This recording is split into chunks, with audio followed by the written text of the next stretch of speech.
Torren Jones, senior Marvelle Harris. Got 20 seconds to do that. 20 seconds. Thank you. Thank you. Thank you.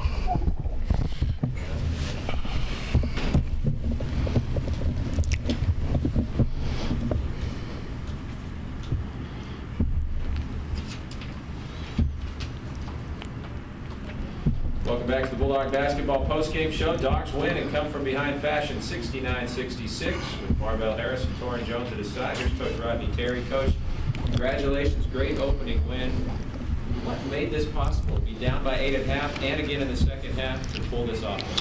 Well, it was a really good team win tonight for our guys. I thought our guys came out in the second half and really, they were more engaged. They were talking. They were working again. We came out and stole 4 possessions in the zone, which was huge. And then we came down and we converted and finished a couple plays against their zone. Their zone, in the first half, we did a decent job attacking. We got great looks all night throughout the night against their zone. But I thought the guys really just stayed together and worked the course. I'll tell you what else was a very big difference for us tonight as well. Having a great home court. I mean, we had a great crowd.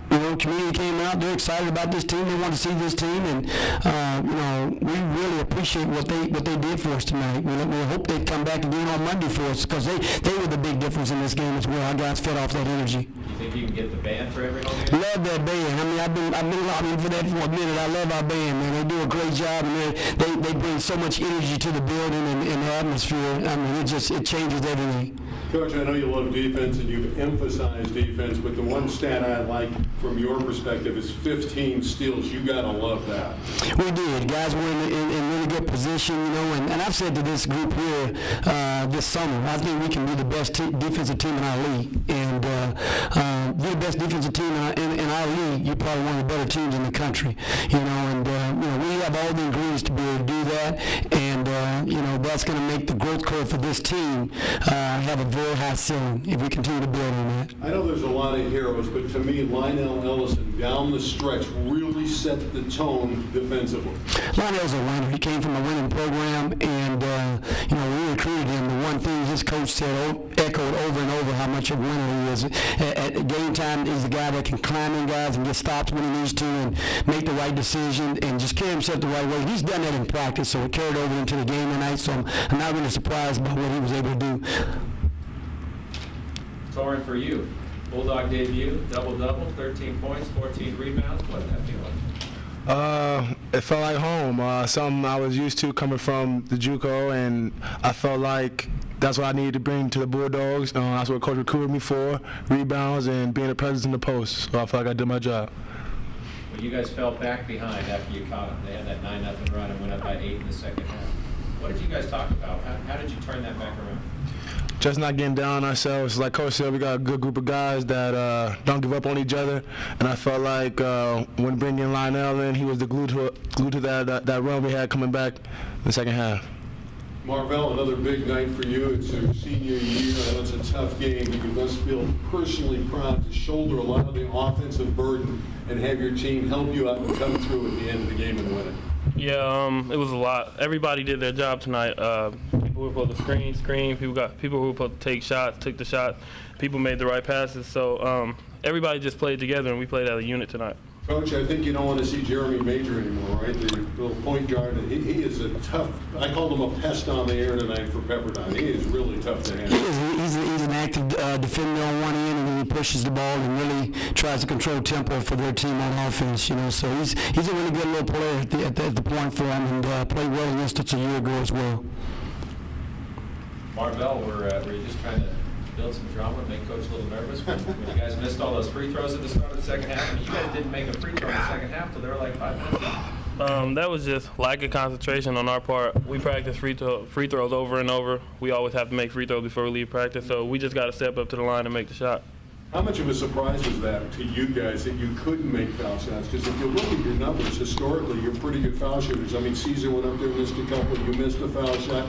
It wasn't like these are bad foul shooters going to the line, so it had to be a shot to you. Yeah, just excited. It was exciting. The atmosphere was loud. Just not concentrating, and just I have to step up to the line. Everybody who missed free throws, guys who we know can make free throws, have to step up to the line. Now, did you tell Torren that every game's going to be just like this? The crowd's going to get it in, it's going to run down to the wire. I told him if we keep winning, every game is going to be like this. Coach, you talked about the depth you have, and we saw a lot of guys for the first time tonight, and they all showed flashes. I mean, Colin Russo was really impressive in his minutes tonight, and then he didn't have him down the stretch because of fouls. 26 personal fouls. With the adjustments to the new rules this year, you're probably going to have a few games like that.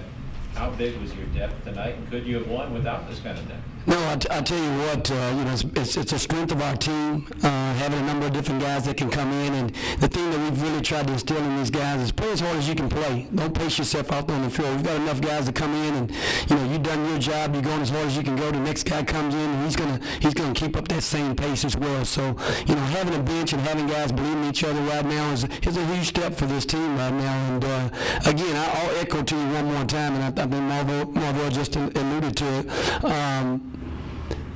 The community right now, coming out and supporting us is a huge deal. We have a chance to make this a very, very tough venue to come in and play in. We play in tough venues all year long, and our league has a lot of tough venues. And, our community and our crowd tonight was the difference in the game for us. I mean, we had a chance. We could have folded a couple times, and we didn't. The energy in the building wouldn't let us fold. And I know this, our guys didn't want to let this crowd down. We've had one of the largest crowds to open up and the St. Mark Center here, and they didn't want to let them leave unhappy. I said on there, one of the things that you won the game, but you also have some areas to clean up. Obviously, the foul shooting and the three-point shooting was not very good, but you got a victory despite that. So you can go back and coach them up in the areas that struggled tonight, but yet you still get the W. No, great point, Randy. I said that to the guys just a little while ago. I said, we're getting a chance right now to continue to grow through a win. Sometimes you grow through losses. We got a chance to grow through a win tonight. We know we're better free throw shooting than we showed tonight. We got guys that can shoot the basketball, and they'll step up, and we'll be a good free throw shooting team, just like we'll be a really good defensive team this year. Once we dig in and clean up a little bit of details here or there, but we've got, again, this group's got a high ceiling. They can be as good as they want to be. Paul Watson had a tough night, but give him credit. He had to make a big shot, and he wasn't reluctant to take the shot and knock it down. Not at all, and that was experience again. He got some great looks tonight to start. I thought he did a good job of also trying to get him in, go to the glass a little bit for us. Toward the end of the game, we made an adjustment and put him at the 4. We went with the smaller lineup because we felt like we needed to score a little bit more and put a little bit more shooting out there on the floor at his position. And when the time came for him to step up and make a big shot, he made a big shot. You guys were resilient as a team and resilient as individuals. It was really impressive to watch. Your next game is Monday night, and people in the Valley know where Pepperdine is. Most people here don't know anything about Lamar, but you do because you're from Texas. So tell us about Lamar and what we can expect Monday night. You know what? Tick Price, coach that's going to come in and really, challenge these guys to come in and play with a chip on their shoulder. They're going to come in and really press us and give us a lot of pressure. We got to be able to have to handle the basketball and be strong with the ball, make good decisions with the ball. They're going to try to speed us up. They're going to be really athletic. They're a program that, he's in his second year right now. They performed last year. I think they overachieved last year with their team. So, we're going to get a group that's going to come in and that's going to be extremely athletic and going to try to compete at a very high level with us. So, Lamar has had some tournament teams. They were in the tournament 3 years ago with Pat Knight, and so they had a little taste of the NCAA tournament as well. So, they're a team that competes in the Southland Conference. So they'll come in and compete. We got to come in and play at a high level. Coach, matchup between Karachi Edo and Stacey Davis seemed like a heck of a matchup. Could you just comment on Edo's performance tonight? Well, we knew Stacey's a really good player, and we had a lot of respect for him coming into the ball game, and we weren't really assigning one guy to say, hey, you got to stop Stacey Davis, and we didn't go into the game with the mindset that we had to completely stop him. We knew we had to do a good job of containing him, and it was going to be a team guard, and I thought our guys met that challenge. I thought Karachi, from the very beginning set the tone in terms of, hey, I'm not going to let you come in here and just, take care of business like you did last year against me. I mean, he contested shots early, made it difficult for him to get in and get scoring areas, and then he rebounded the basketball. And then we made him work on the other end. I mean, to start the ball game, we got 2 great possessions down there where we went right at him, and we were able to pick up some fouls on he and Raines as well. Torren, I know you've battled in the past against Stacey Davis. What was that like again? Because you played against him, what, in AAU ball? Yeah, that was it. It was kind of familiar, obviously, because we played together before, and obviously he came in ready to play. So it was a challenge for us as a team, like Coach said. It wasn't just somebody specifically. You got Stacey. It was a group effort, and I feel like we came in and got it done tonight. Torren, we expect guys like you and Karachi to block shots. We don't necessarily expect it out of Marvelle over here. How would you critique his volleyball blindside spike from behind on the three ball from Udini? I tell him keep it in balance. I tell him, but I like to hustle, and at the end of the day, he got a block, got a stop for us. Question? Talk about your off-season trip to Italy. Does that give you an edge when you open up against a tough opponent like Pepperdine? No, it absolutely does. I mean, again, I think this group right now is ahead of the curve in terms of where we were a year ago in terms of team chemistry right now. And that trip, I think, was a direct result of that. I think the guys got a chance to bond. This team is a very unselfish team. They'll share the basketball. Marvelle has 23 points tonight, but he's just as happy passing that ball to an open teammate and him having a chance to have a great look as well. And, you know, settling out for loose balls. That ball's on the floor. I think we're much further ahead right now than we were at this time last year, getting on the floor and trying to get a loose ball. And that's, to me, that's all team chemistry. That's guys selling out for each other and understanding that they have each other's backs. Another question? Yeah, just for Coach, kind of just curious about West Coast Conference versus Mountain West.